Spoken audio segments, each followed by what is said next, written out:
Assalamualaikum warahmatullahi wabarakatuh. Halo semuanya, jumpa lagi di channel HH Ayo Belajar. Di channel HH Ayo Belajar akan mengajak kalian belajar tentang materi ekosistem. Ekosistem adalah suatu hubungan timbal balik antara makhluk hidup dengan lingkungannya. Lingkungan itu bisa berupa biotik dan abiotik. Nah, apa maksudnya hubungan timbal balik atau interaksi antara makhluk hidup dengan lingkungannya, di mana lingkungan itu ada yang biotik dan abiotik? Mari kita bahas di video ini. Perhatikan gambar. Ini adalah contoh dari ekosistem. Ini juga ekosistem. Ini jaring-jaring makanan juga ekosistem, tapi dalam bentuk skematis. Gambar ini juga ekosistem. Nah, kalian bisa mengamati di dalam ekosistem itu ada apa saja. Sudah tentu ada makhluk hidup, di mana makhluk hidup itu berupa tumbuhan dan hewan, dan tentunya mikroorganisme yang tidak bisa kita lihat, dan lingkungan abiotik. Nah, ini perhatikan ya. Jadi, ekosistem itu adalah suatu sistem ekologi. Ekologi adalah ilmu yang mempelajari tentang ekosistem. Nah, terbentuknya ekosistem karena adanya hubungan timbal balik yang tidak terpisahkan antara makhluk hidup yang disebut komponen biotik dengan lingkungannya. Jadi bisa diartikan bahwa ekosistem itu merupakan interaksi timbal balik antara organisme dengan lingkungan fisik. Organisme itu kan makhluk hidup, lingkungan fisik ya. Ada lingkungan biotiknya, ada lingkungan abiotiknya. Jadi di dalam ekosistem ada dua komponen yang mengisi, ada komponen biotik dan komponen abiotik. Komponen biotik itu meliputi ada produsen. Nah, yang berperan sebagai produsen adalah tumbuhan. Ini ya, tumbuhan. Mengapa tumbuhan ini disebut produsen? Karena menghasilkan apa? Menghasilkan ini makanan dalam bentuk gula, bisa juga dalam bentuk karbohidrat, amilum, dan oksigen. Dan diproses melalui reaksi fotosintesis. Nah, di dalam reaksi fotosintesis, tumbuhan ini butuh air, butuh CO2, ini ya, butuh energi dari cahaya matahari, dan dengan komponen CO2 yang masuk melalui mulut daun, air melalui akar, sampai di daun, tepatnya di klorofil, akan terjadi reaksi fotosintesis. Ini reaksi fotosintesisnya. Nah, yang namanya proses kan butuh energi. Nah, energinya dari cahaya. Jadi di sini ada energi cahaya, di sini sebagai dapurnya adalah klorofil, zat hijau daun. Menghasilkan, makanya disebut komponen biotik di dalam ekosistem adalah produsen karena menghasilkan ini. Ini menghasilkan tergantung jenis tumbuhannya. Ada yang disimpan dalam bentuk biji, dalam bentuk akar, umbi-umbian ya. Ini kan nanti dimanfaatkan oleh manusia. Oksigen yang keluar melalui daun ini juga dimanfaatkan oleh manusia, oleh hewan, jadi oleh makhluk hidup lain yang tidak bisa melakukan fotosintesis. Makanya di sini tumbuhan, khususnya yang tumbuhan berklorofil atau berhijau daun, itu di dalam ekosistem berperan sebagai produsen. Paham ya? Yang berikutnya, ini juga reaksi fotosintesis. Ini ya, ini reaksi fotosintesis, sama seperti yang awal, cuma beda bentuk tapi konsepnya sama. Nah, sekarang yang berikutnya adalah tumbuhan itu tadi kan bisa melakukan fotosintesis dengan bantuan sinar matahari sebagai energinya cahaya.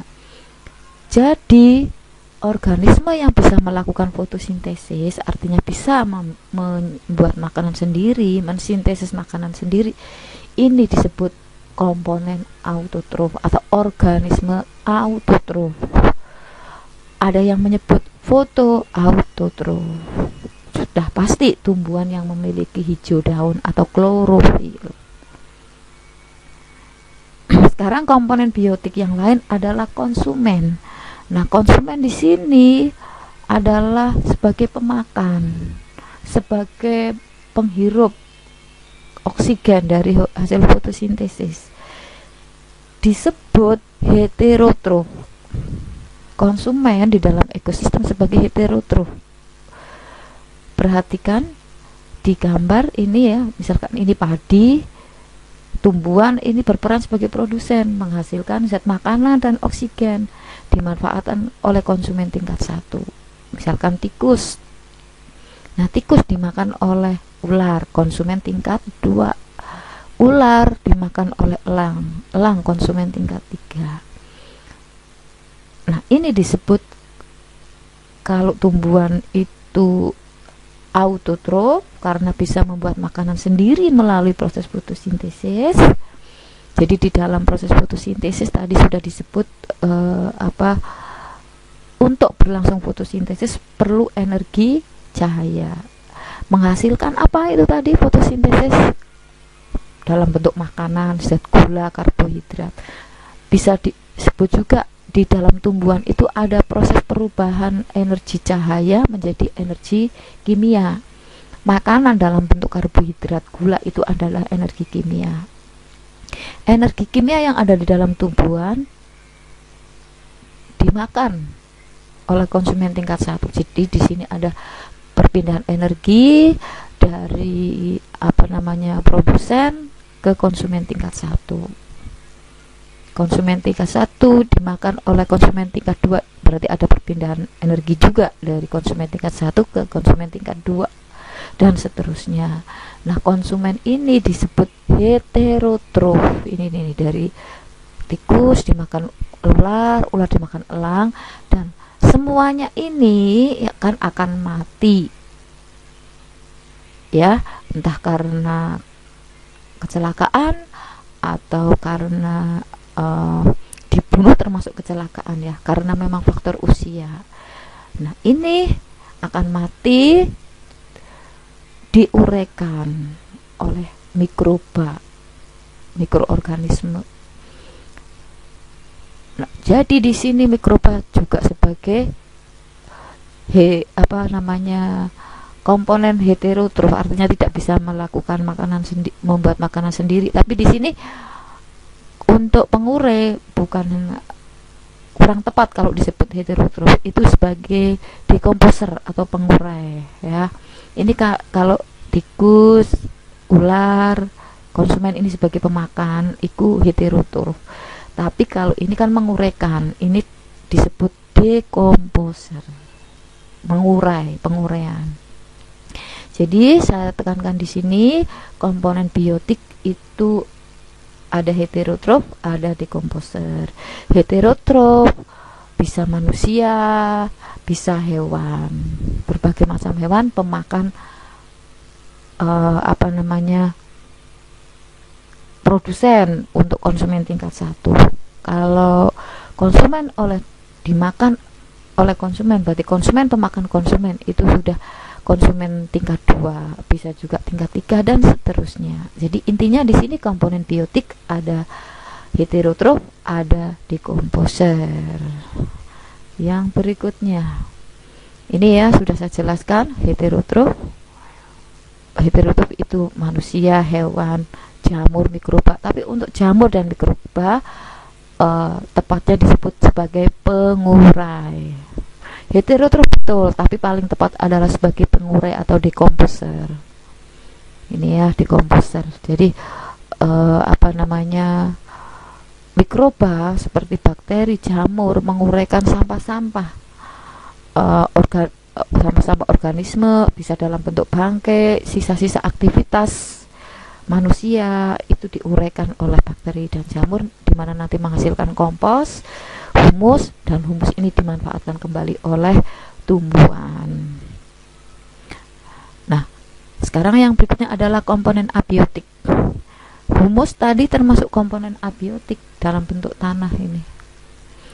Komponen abiotik yang lain ada air, ada cahaya, udara, dan kelembapan atau dan suhu. Ini adalah abiotik yang esensial. Artinya apa? Abiotik yang sangat dibutuhkan oleh makhluk hidup untuk hidup.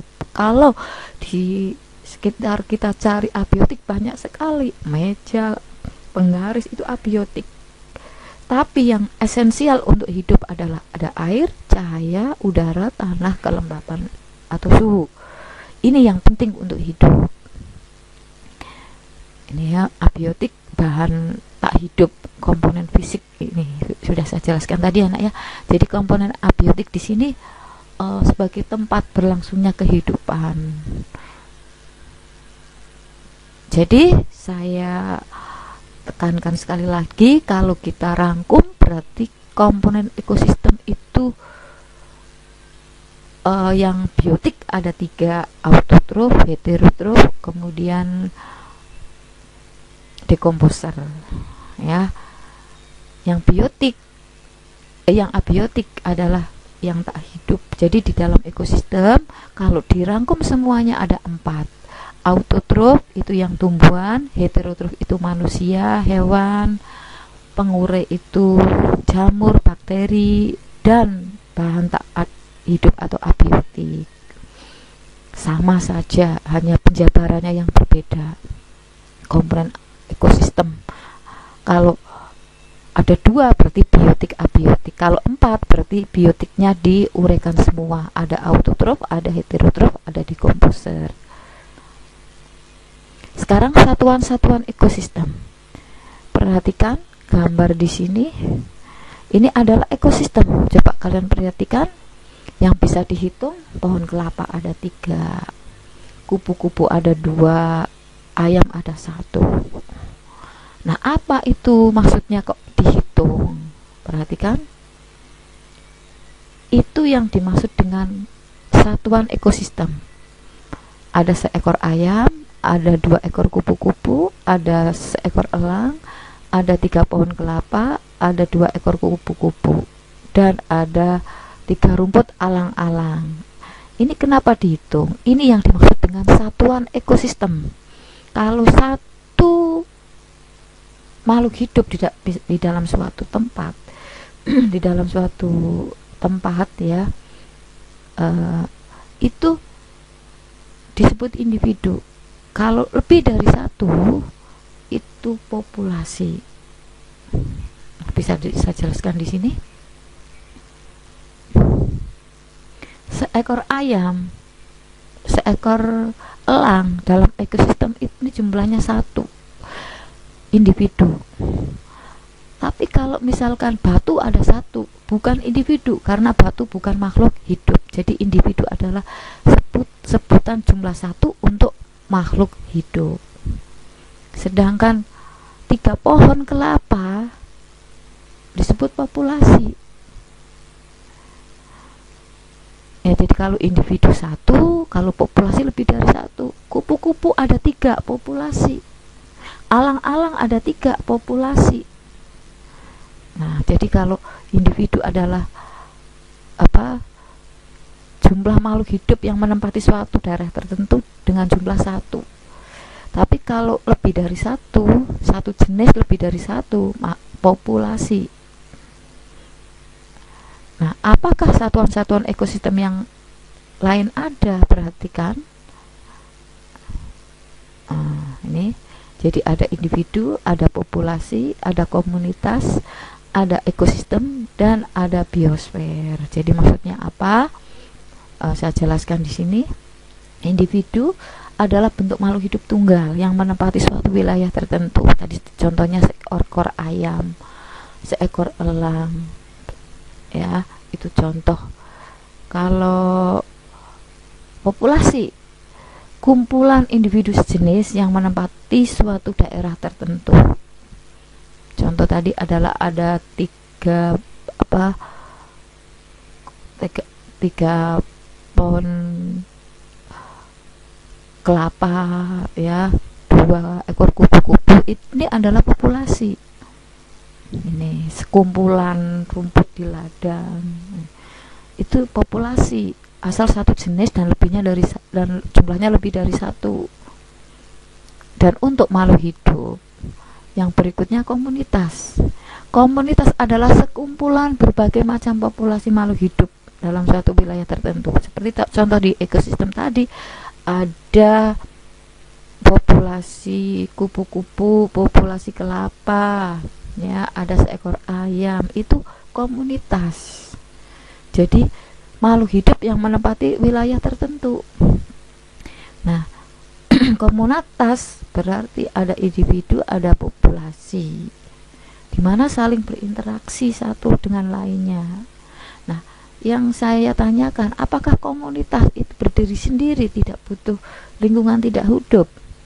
Justru sangat berinteraksi, jadi saling membutuhkan. Nah, ya, jadi komunitas dengan makhluk tak hidup juga saling membutuhkan, berinteraksi, maka kita sebut sebagai apa? Ekosistem. Jadi ekosistem adalah kesatuan komunitas dengan lingkungan hidup yang saling berinteraksi dengan dan membentuk hubungan timbal balik. Nah, komunitas itu kan makhluk hidup, ya, bisa disebut juga bahwa ekosistem adalah hubungan timbal balik atau interaksi antara makhluk hidup dengan lingkungannya. Atau yang tertulis di sini, ekosistem adalah kesatuan komunitas dan lingkungannya yang hidupnya saling berinteraksi dan dengan makhluk dan membentuk hubungan timbal balik. Iya betul, karena komunitas kan makhluk hidup. Oke, yang berikutnya, ini contoh ekosistem disebut juga sistem lingkungan. Biosfer. Kalau biosfer itu adalah kumpulan dari semua ekosistem yang menempati permukaan bumi. Jadi seluruh dunia itu ekosistem, seluruh ekosistem yang ada di bumi. Jadi urutannya di dalam satuan ekosistem adalah individu, populasi, komunitas, ekosistem, kemudian biosfer. Itu ya anak-anak. Jadi kalau dilihat peta konsep satuan ekosistem, ya, ini biosfer. Biosfer itu disusun oleh berbagai macam ekosistem, ya. Ada ekosistem darat, ekosistem air, kemudian ada alami, ada buatan. Ekosistem disusun oleh komunitas-komunitas. Komunitas apa itu tadi? Kumpulan berbagai macam makhluk hidup. Nah, komunitas disusun oleh populasi, ya enggak? Nah, ada berbagai macam populasi. Nah, populasi disusun oleh individu, itu ya. Nah, di mana semua itu saling berinteraksi, membentuk pola interaksi. Nah, di dalam ekosistem pola interaksi ada berbagai macam, ada rantai makanan, jaring-jaring makanan, simbiosis, alelopati, predasi, piramida makanan. Ini adalah rantai makanan, ya, boleh bentuk melingkar, lurus. Yang penting kalau rantai makanan itu menggambarkan peristiwa makan dimakan, ya, dimulai dari produsen yang arahnya itu satu arah, boleh melingkar, boleh lurus. Tapi kalau jaring-jaring makanan, ya, hubungan antara rantai makanan lebih kompleks. Ini yang menggambarkan bahwa apa? Ekosistem dalam keadaan seimbang. Artinya apa dalam keadaan seimbang? Itu keanekaragaman hayatinya itu tinggi.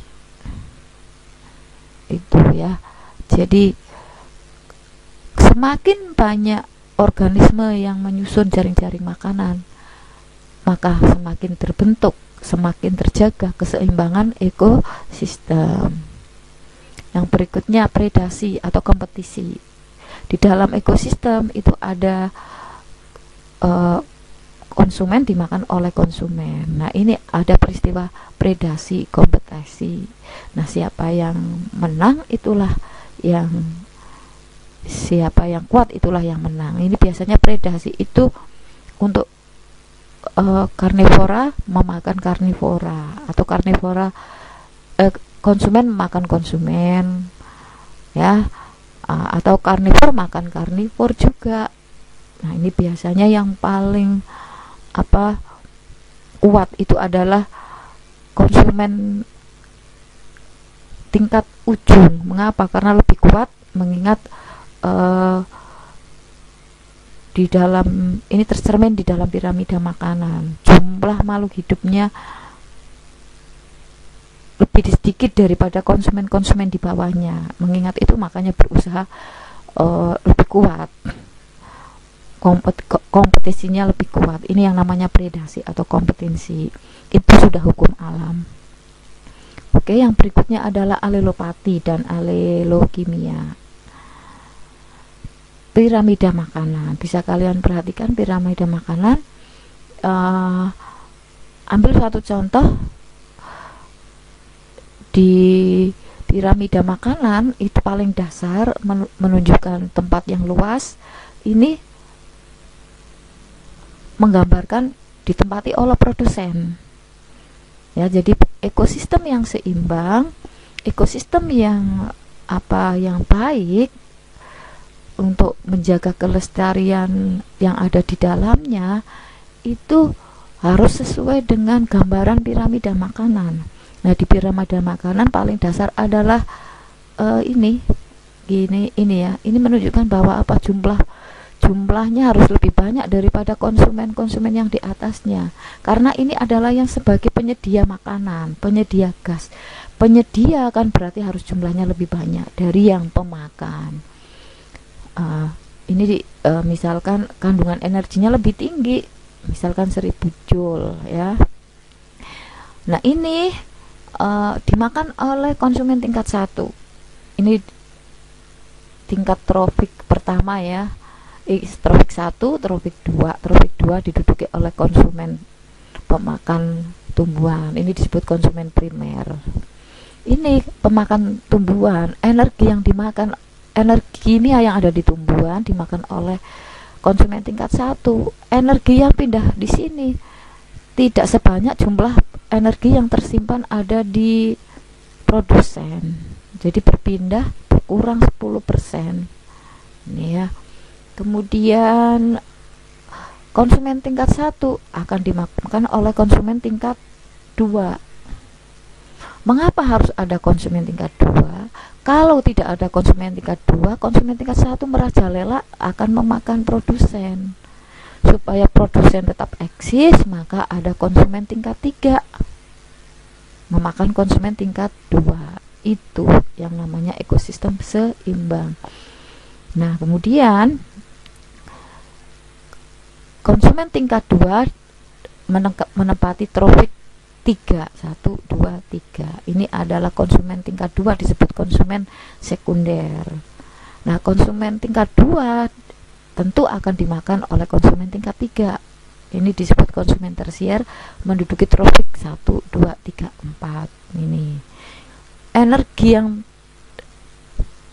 pindah dari produsen ke konsumen tingkat 1, konsumen tingkat 1 pindah ke konsumen tingkat 2, konsumen tingkat 2 pindah ke konsumen tingkat 3. Ini energinya semakin berkurang 10%. Jadi semakin ke ujung kandungan energinya adalah kecil. Itu namanya piramida makanan. Nah, ini ya, jadi saya jelaskan piramida makanan adalah suatu piramida yang menggambarkan perbandingan komposisi jumlah biomasa. Biomasa itu senyawa yang ada di dalam tubuh makhluk hidup dan energi dari produsen sampai konsumen puncak dalam suatu ekosistem. Komposisi biomasa terbesar terdapat pada produsen yang menempati dasar piramida. Demikian pula jumlah energi yang terbesar terdapat pada dasar piramida. Komposisi biomasa dan energi ini semakin ke atas semakin kecil, karena selama proses perpindahan energi terjadi penyusutan jumlah energi pada setiap tingkat trofik. Jumlah penyusutannya adalah 10%-nya.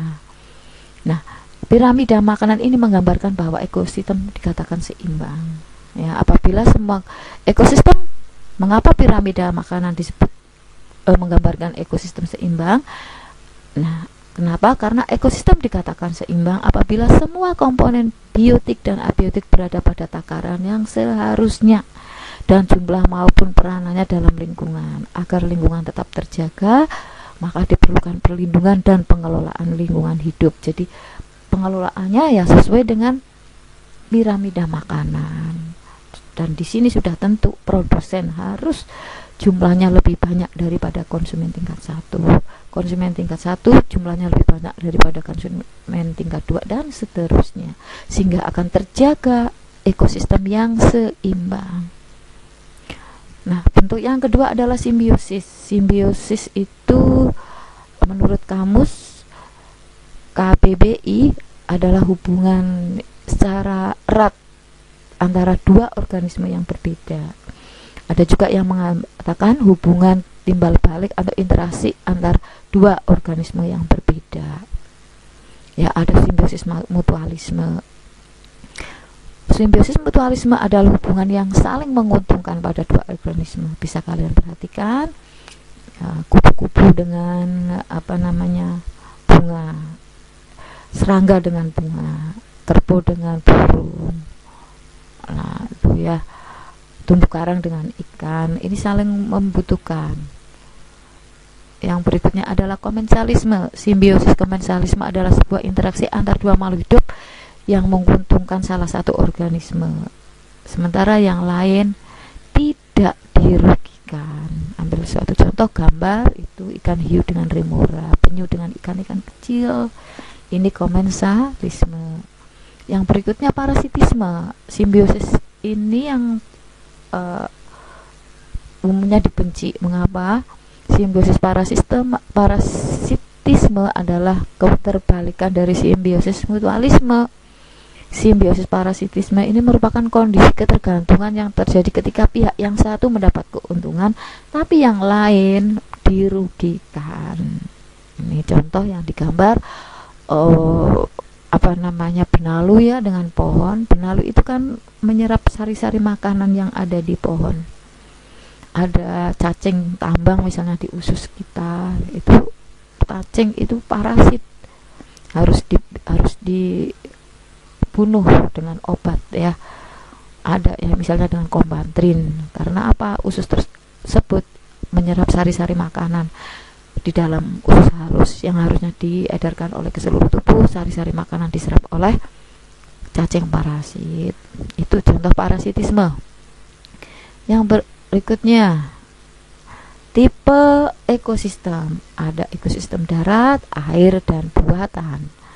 Ekosistem darat itu ada hutan tropis, sabana, padang rumput, gurun, hutan gugur, dan taiga tundra. Ini contohnya hutan tropis. Ya, ini keterangannya.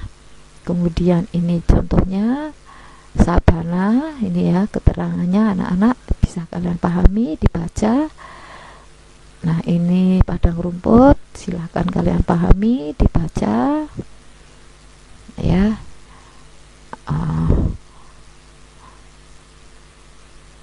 Ini ya padang rumput, ini contohnya ini. Gurun ya, ini adalah ekosistem darat. Ini contohnya hutan gugur, ini juga ekosistem darat. Taiga, ini bentuk taiga. Tundra, ini ekosistem darat. Nih. Yang berikutnya adalah ekosistem air atau akuatik.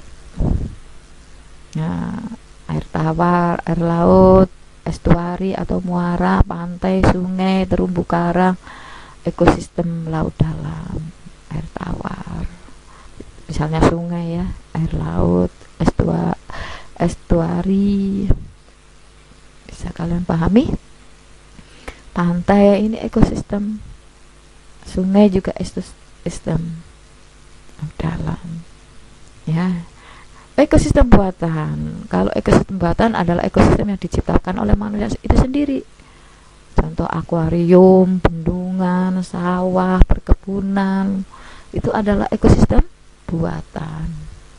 Nah, itu anak-anak mudah-mudahan membantu kalian dalam belajar tentang ekosistem. Jangan lupa subscribe. Terima kasih.